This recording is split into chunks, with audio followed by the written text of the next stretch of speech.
I didn't think a birthday cake could become a weapon until my sister-in-law forced my family to sing someone else's name over mine. It was late summer, the kind of backyard party my parents always tried to make feel warm and simple.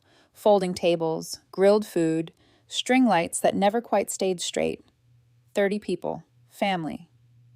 Laughter that sounded real, until Monica and her son Tyler arrived an hour late, like they were walking into a restaurant that had been waiting for them all day.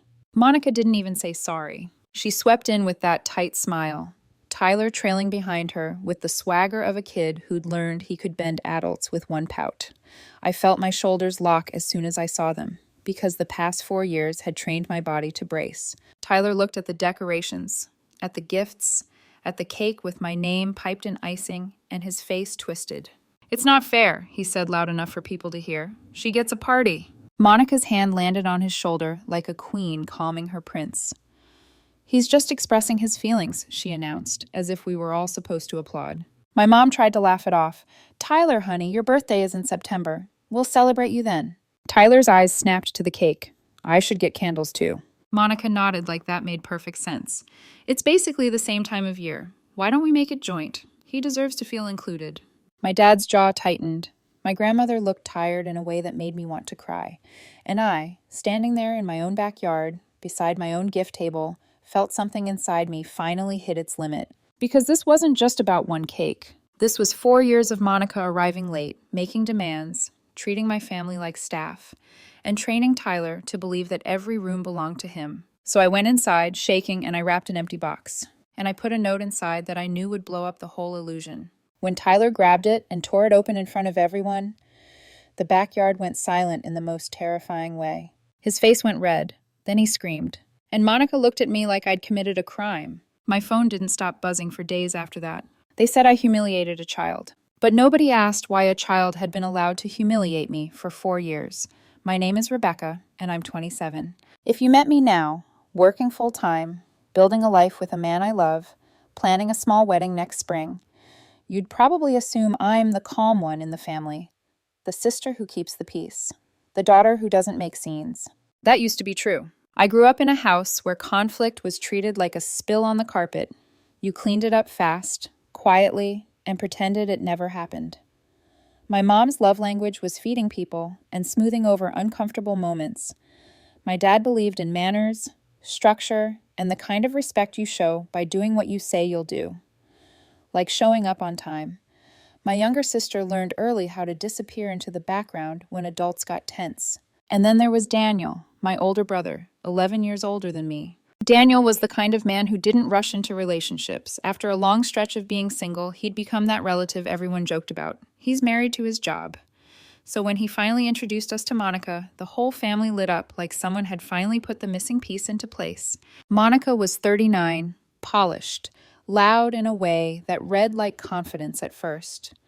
She walked into our living room the first time wearing a perfect smile, and a story about how hard life had been for her and Tyler, her son from a previous relationship. Tyler was 10 then. He had big eyes, restless energy, and the kind of nervousness that can make a child cling to their mom's leg. We welcomed them with open arms. We weren't naive. Blended families can be complicated, but Daniel looked happy, really happy, like he'd been holding his breath for years, and Monica had finally given him permission to exhale. My mom started inviting them to every dinner. My dad made sure Tyler had something to do at gatherings. My grandparents asked questions, tried to make Monica feel included. I did too. I remember buying Tyler a small gift the first Christmas after they started coming around. Nothing huge, just something thoughtful, because I wanted him to feel like he belonged. I wanted Monica to feel like she didn't have to fight for space. The problem is, Monica didn't just want space. She wanted control. At first, it came in tiny moments that were easy to excuse. She'd show up late to family dinners, 30 minutes, 45. Once, nearly an hour. No text, no call.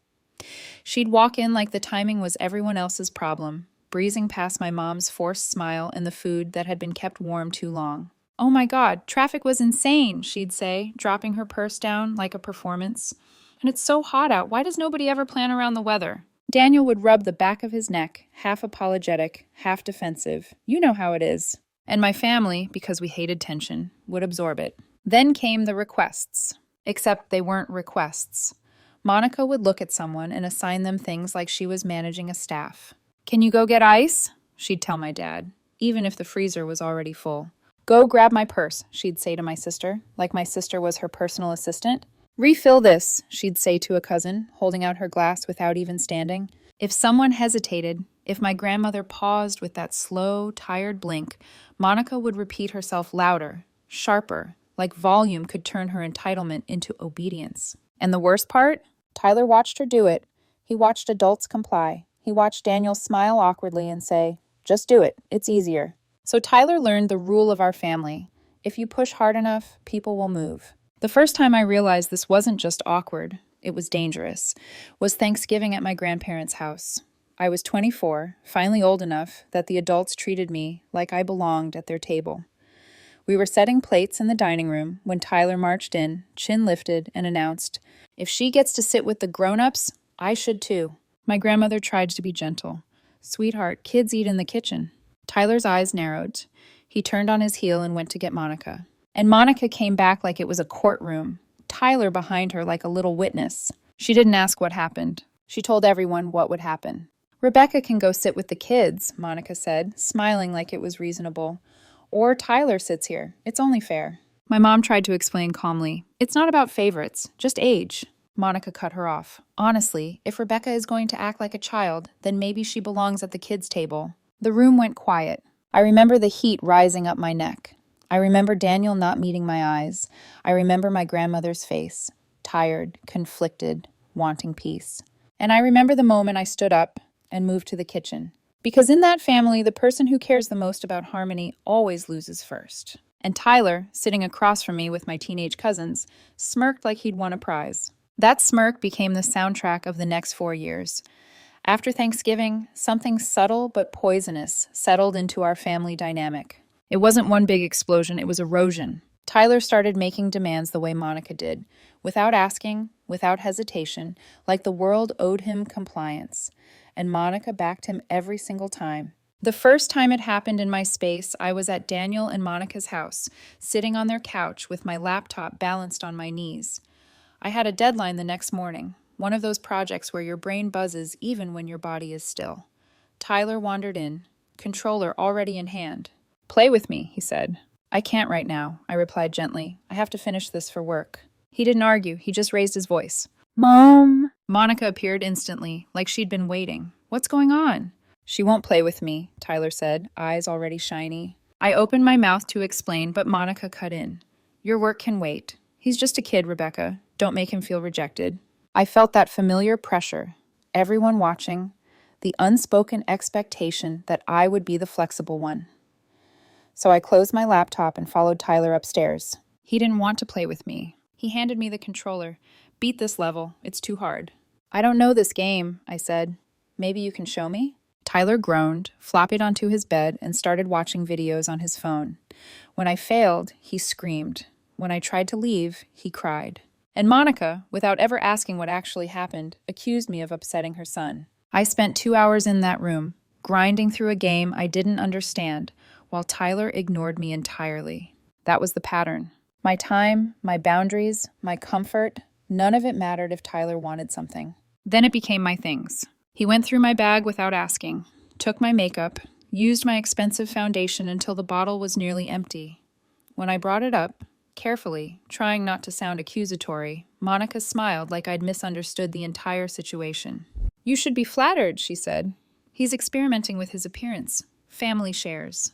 Another time, I left a jacket at their house. Tyler wore it to school. It came back stained. Monica shrugged. "Accidents happen. You should be more generous." It didn't matter that I'd paid for it. It didn't matter that no one had asked. If I objected, I was selfish. If I stayed quiet, I was teaching Tyler that taking was acceptable. And jealousy, raw, obvious jealousy, crept into every celebration. If someone complimented my outfit, Tyler immediately wanted it. Monica promised to buy him the same thing, even when it made no sense. If I mentioned a promotion, Tyler interrupted to talk about his grades. Monica redirected the conversation to him without missing a beat.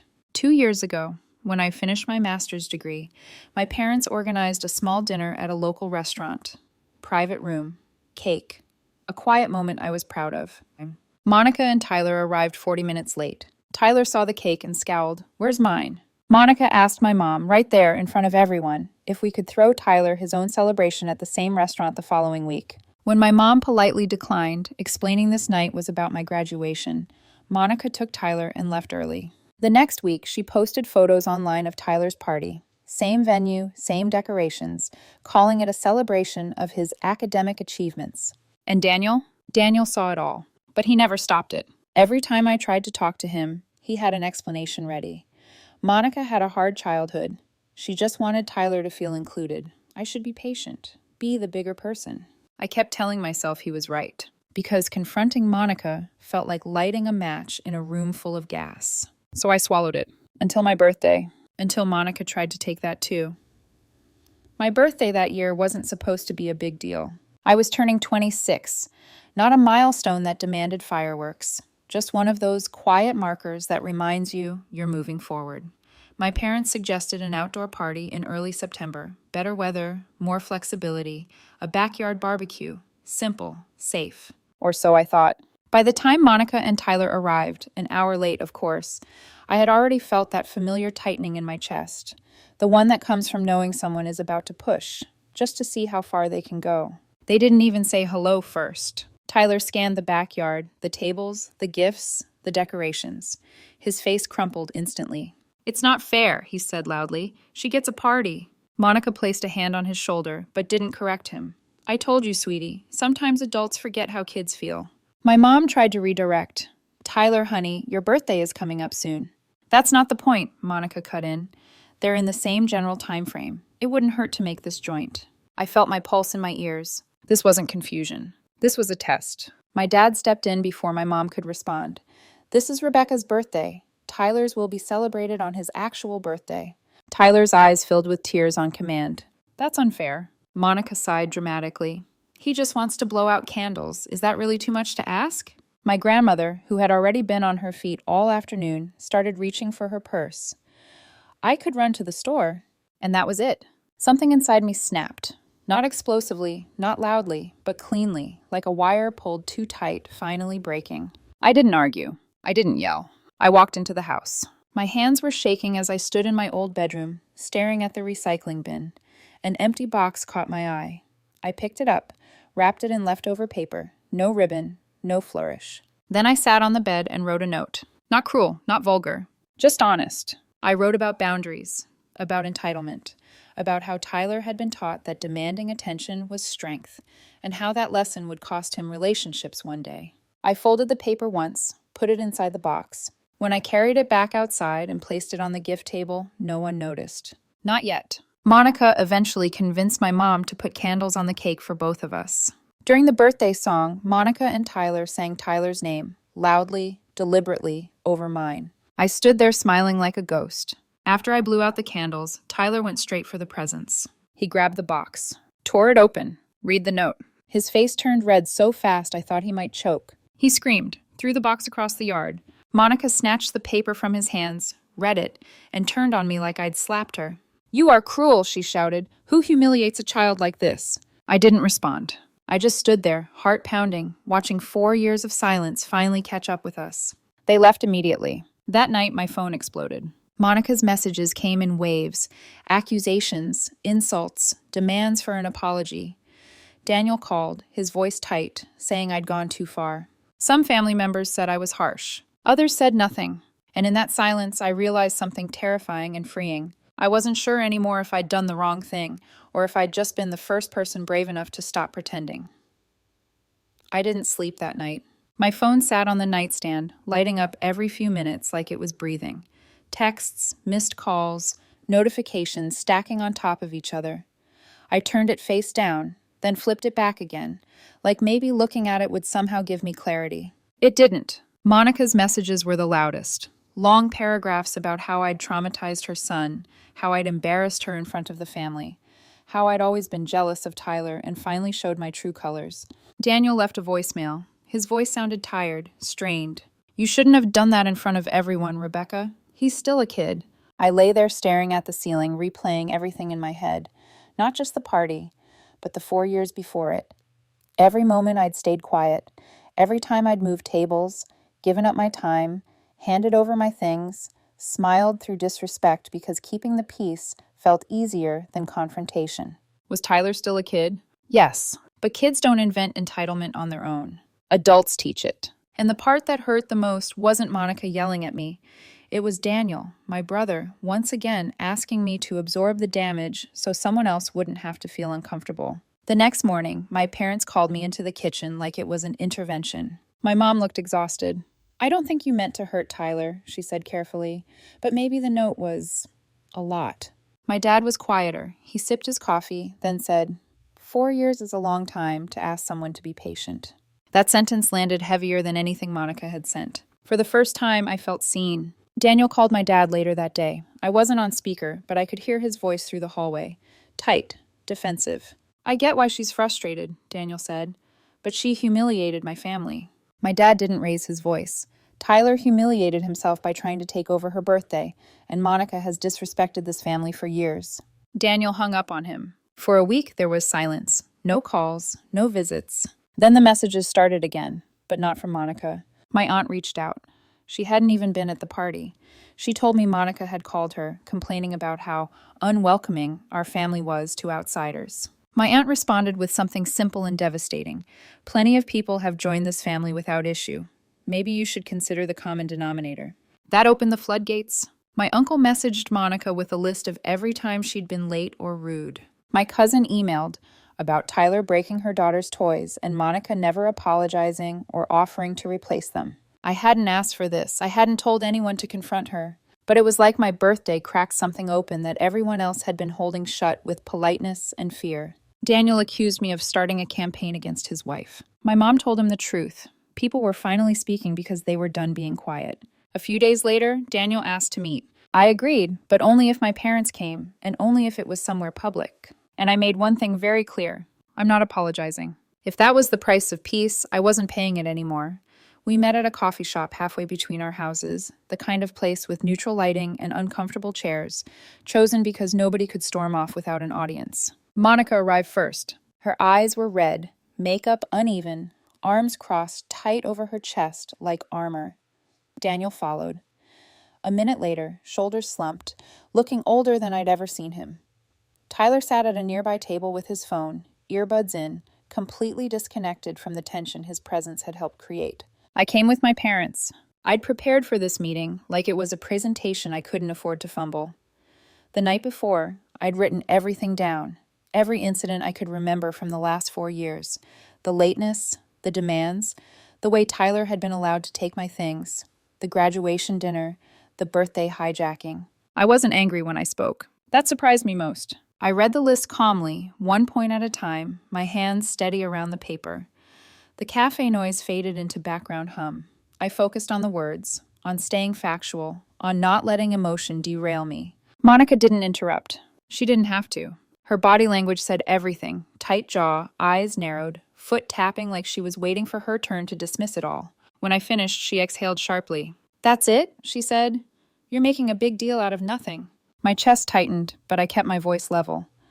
"If that's what you heard, then you weren't listening." She scoffed. "Sharing makeup? Playing with a kid? You sound petty." I leaned forward. "Those aren't the issues. The issue is that you treat my family like they exist to serve you, and you're teaching Tyler that demanding attention and ignoring boundaries is strength." Monica laughed, sharp and humorless. "You people don't know how to treat newcomers with respect." My dad spoke for the first time. "How would you define respect?" he asked quietly. "Because showing up late, making demands, and refusing to apologize doesn't look like respect to me." Monica opened her mouth, then froze. Daniel finally looked at her. "Why did you insist on this meeting?" he asked, "if you weren't going to hear anything?" She stared at him like he'd betrayed her. "I thought you'd defend me." "I have," he said, "for 4 years." There was a silence so thick it pressed on my ears. Monica stood abruptly. "We're leaving." Tyler followed her, but before he walked out, he turned back. "I'm sorry," he said quietly, "for taking your things, and for ruining your birthday." Then he was gone. Monica never said another word. Daniel stayed behind. He looked exhausted. "She hasn't spoken to me since," he admitted, "and I'm starting to see things differently." A week later, everything collapsed. Daniel came home early one afternoon and overheard Monica talking to Tyler in the kitchen. She was telling him his behavior was fine, that demanding what he wanted made him strong, that people were just threatened by confident boys. When Daniel confronted her, she exploded, accused him of choosing his family over her, told him if he loved her, he'd defend her no matter what. When Daniel went upstairs, thinking the argument was over, he came back down an hour later to find his suitcase on the porch and the door chained shut. Monica had locked him out. He showed up at my parents' house that night, stunned, carrying his own clothes like a stranger. The next day, he called a divorce attorney. Monica went to social media, painting herself as a single mother abandoned by a man who chose his family over her. Some friends supported her. Others asked questions. She deleted those comments. The pressure she'd applied to everyone for years finally rebounded, and for the first time, Daniel didn't shield her from it. The quiet after everything fell apart was louder than any argument we'd ever had. Daniel moved into my parents' guest room, and the house felt wrong with him there, not because he didn't belong, but because it was so obvious how much he'd been carrying alone. He walked softer, slept poorly, spent hours staring at his phone without actually using it, like he was waiting for something that wasn't coming. Monica, meanwhile, didn't stop. She sent him dozens of messages, some accusing him of abandonment, others begging him to come home. He didn't reply. When that didn't work, she called my mom and accused her of turning Daniel against her. My mom listened, calm as always, and said one sentence that ended the conversation. Daniel made his own choices. Maybe you should ask yourself why everyone who gets close to you eventually pulls away. Monica hung up. For days after that, I felt hollow. Not relieved, not vindicated. Just empty. I kept replaying the moment Tyler apologized in the coffee shop. His voice had been small, uncertain. That apology haunted me more than Monica's yelling ever had, because it reminded me that he was still a kid, one being shaped every day by the adult who had the loudest voice in his life. Daniel told me later that Tyler had texted him, confused. "Why are you leaving?" Daniel tried to explain gently, saying he and Monica had different ideas about how to treat people. Tyler never responded. That silence cut deeper than any insult. I started questioning myself in the quiet moments. Late at night, alone in my apartment. Had the note been too much? Could I have handled it privately? Had I triggered something that would follow Tyler for the rest of his life? The guilt crept in sideways. Not because Monica deserved protection, but because I never wanted to be the reason a child felt hurt. My engagement should have been the happiest part of this chapter. Instead, it felt overshadowed by everything else. Monica had tried to hijack my engagement party too, showing up late, making comments, letting Tyler demand attention. I hadn't included that detail at first because I didn't want it to sound like I was stacking grievances, but that was the moment I realized nothing would ever be mine as long as Monica was in the room. Planning a wedding while watching my brother's marriage implode felt surreal. Every conversation about seating charts or guest lists came with a sharp awareness of how fragile family harmony actually was. Daniel blamed himself.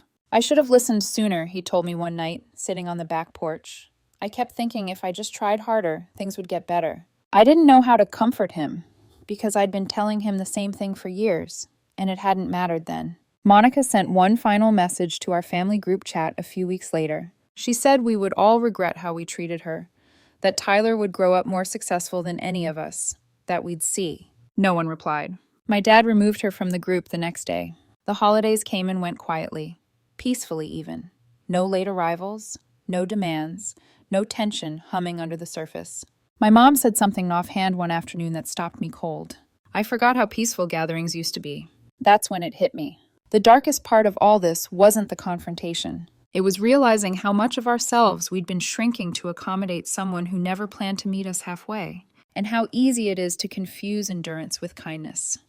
The turning point didn't arrive with fireworks or shouting. It came quietly, through paperwork, phone calls, and the slow realization that none of this was actually my responsibility to fix. The divorce moved forward faster than I expected.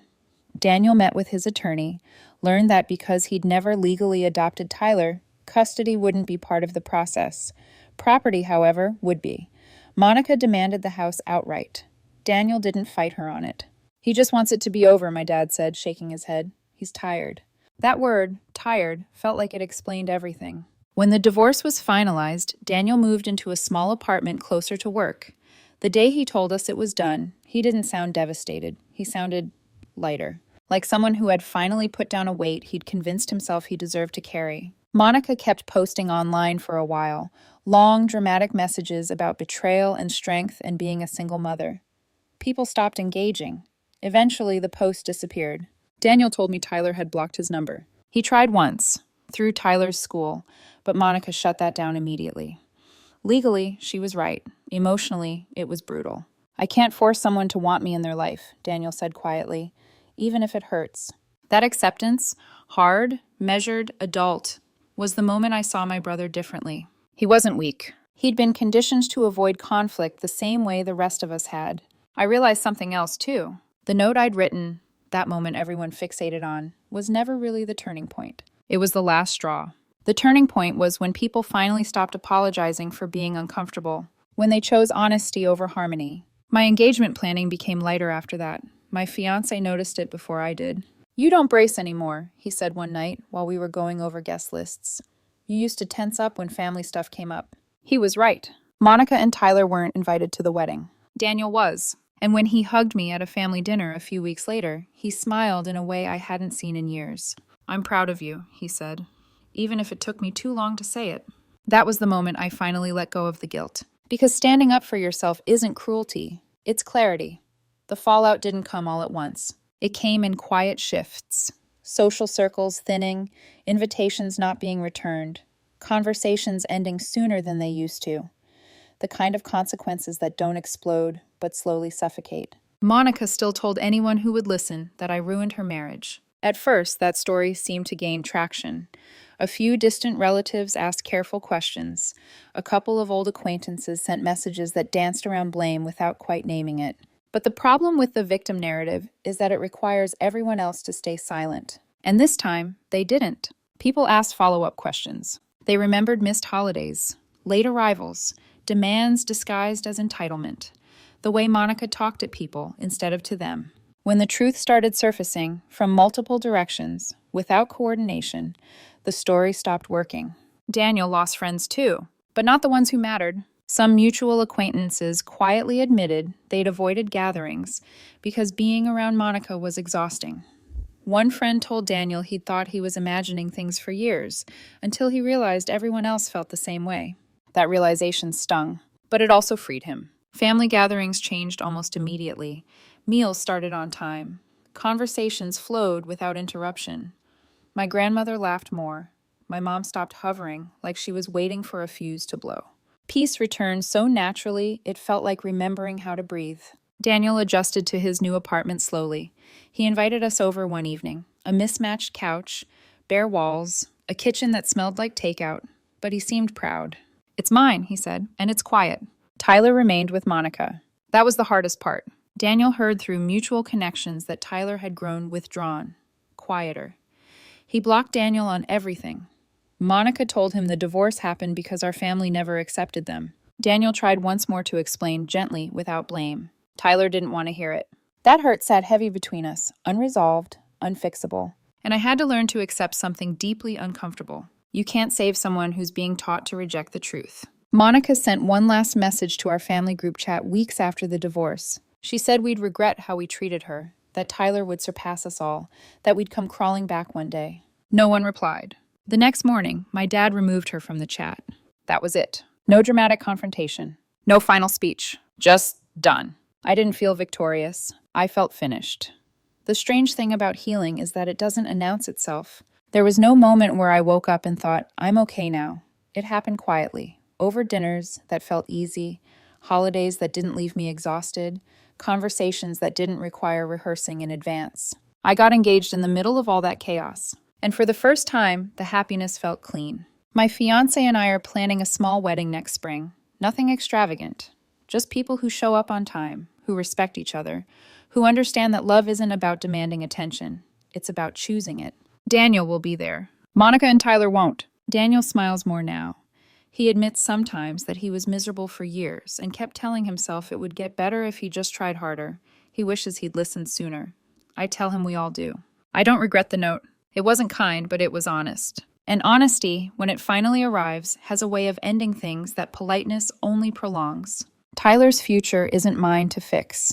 Monica's narrative isn't mine to correct. I spent too long shrinking myself to keep other people comfortable. I won't do that again. If there's a lesson in all of this, it's this. Being patient doesn't mean being silent.